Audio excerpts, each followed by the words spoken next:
What's up, everybody? Fufu Cuddly Poof here for Achievement Hunting 101 to review the game Little Big Workshop. This game is developed by Mirage Games and published by Handy Games. It was released September 24th of 2020 and it currently retails for $20. We were graciously given a code to review the game, and seeing as this is a simulation and management game, you can probably already tell that I was very much excited to do this, because if you know me, then you know this is very much a game that is up my alley. The game has 36 achievements for 1,000 gamer score and currently sits at a 3.0 ratio with 3,082 TA available as of recording this. So like I was saying, this is a simulation and management game in that you're simulating and managing a workshop. So the way the game plays is when you receive an order and then you task your workers to build each part at the needed station. For instance, when playing a tutorial, you are tasked in building shelves for one of your customers who is Crazy Steve. When you receive the order and are ready to begin progress on it, you are taken to the blueprint screen. From here, you see all the different tasks and materials that are required to complete the item. When you select the materials to use while building, there are multiple options for each one. Each material that is used has a different grade and quality, so choosing a higher quality material can net you more profit and or more experience for a customer you are doing that order for, but more on the customers in a few. After selecting the materials you will use, you then task each material to be made at a specific workstation, and then finally you task the item to be assembled at a specific assembly station. After you do this, you then select how many of each item you would like to be produced, and then once this is finished, your workers get to work. There are multiple workstations that you can use. For instance, there's a plastic injection press, a foundry, a paint station, so on and so forth. Along with doing specific jobs for customers, there is a market in which you can use to sell items that have been made. Each item has two lines on a chart. One line tracks the demand and the other tracks the price. The idea, obviously, is to try to find those items that are in high demand and craft a bunch of that item and then sell for a big profit and get rich. The trick to this, however, is that the market only wants X amount of a particular item at a time.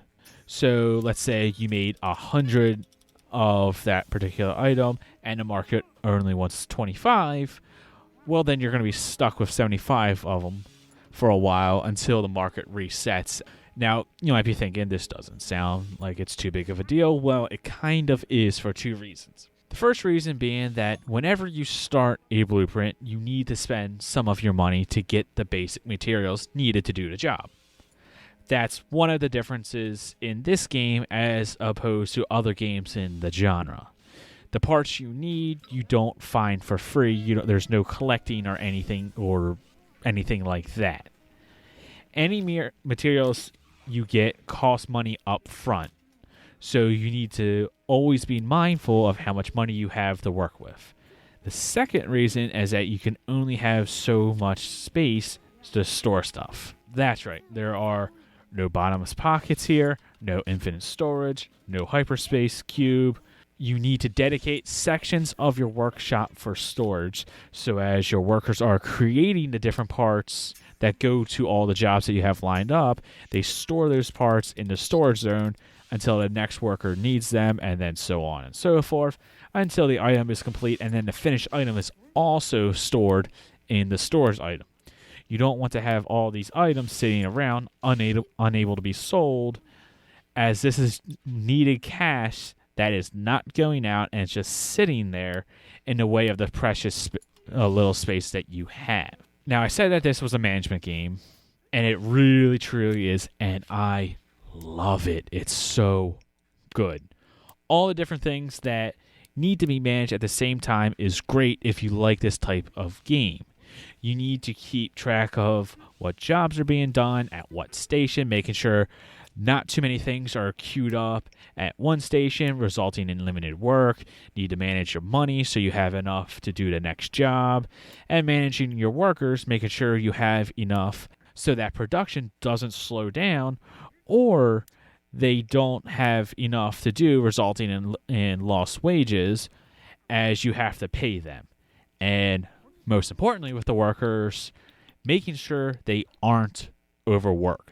To offset this, you need an employee lounge, complete with coffee maker, vending machine, foosball table, TV, radio, video games, or board games to make sure they can get back to making you that sweet, sweet moolah. Oh, and if you want, you can decorate the place with plants and other decorations that give them extra motivation so they don't fall over in exhaustion. There is quite a lot to manage for a game that looks this simple and cute. It's like a cartoony art style and looks very kid-friendly, but I would not say it is the easiest management game. You remember the manage money part thing? Yeah. Well, that is super important in this. If at any point you go in the red, you get a warning. If you ever at any point get $5,000 in the hole, the workshop gets closed up and it is game over. So managing the money and flow of jobs is important. You got to keep the eye on the money. Now, back to the customers thing. Their jobs are special. They're also challenges. While the items you make can be sold at the market at any point, the customer jobs are timed. You only have X amount of days to complete them when they go up on the jobs board, not from the point you accept them, which I found out the hard way. So when doing the jobs for customers, make sure that there is adequate time to complete the job before accepting it. So for instance, a challenge or job will go up for the customer, and like let's say you need to build 10 rubber duckies and you have 3 days to do it. Well, when it goes up, the time starts ticking. If you, for whatever reason, don't see that job right away and it takes you 2 days to see it, then you now need to figure out a way to be able to create 10 rubber duckies in 1 day if you decide to actually accept it. Otherwise, it just goes away. Now, there are multiple customers that you will deal with in the game. As you fully complete the jobs on time, you get experience with them. As you gain experience, you gain reputation with them, and there are achievements tied to this as you need to complete all the different challenges or jobs for each one of the customers. Since this is the primary objective in the game, you could say you'll want to make sure you are balancing the jobs in the correct order of when they need to be completed. This way the customer jobs get completed on time and the better market items can be sold at the right times. There is a queue of all the jobs and contracts and items that you have started, and at any point you can actually change the order of which your workers are tasked to complete them. So whenever you have a challenge from one of your customers, you want to make sure that's at the top and all of your workers are working on that instead of just some market item. Now, speaking of the achievements, the list is kind of generic for a sim management game. There are achievements for unlocking each new customer and then doing the final job for them.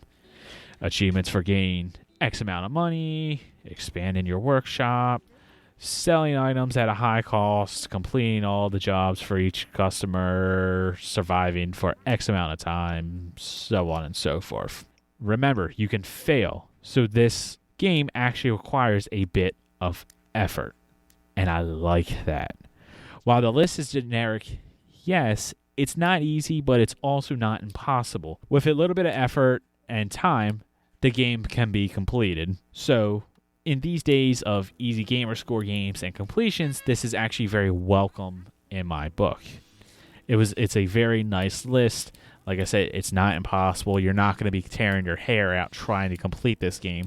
So you can play it at your own pace, but at the same time, there is that threat of, oh, I have to keep going or else I am going to fail. Now, this is a very diveable game. So if you are a completionist and you want to try this out, you may want to start this on another tag to make sure you like it. But I can honestly say if you are a fan of simulation and management games, this is one you're going to want to stick with. Now, the controls to the game feel good, and the menu system is easily picked up and easily read.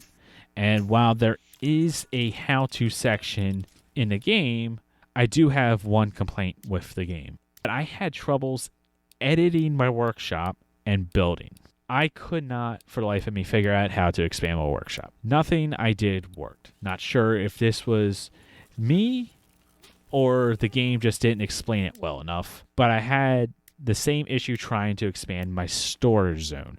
Trying to expand my workshop or expand my storage zones, just nothing I did seemed to work right. It may have just been me, and I had a dumb moment, and seeing as this is a very important part of the game, as I need a bigger shop in order to complete more jobs and more challenges, it not being super obvious on how to expand your workshop for someone like myself who plays quite a few of these types of games, I found this rather frustrating.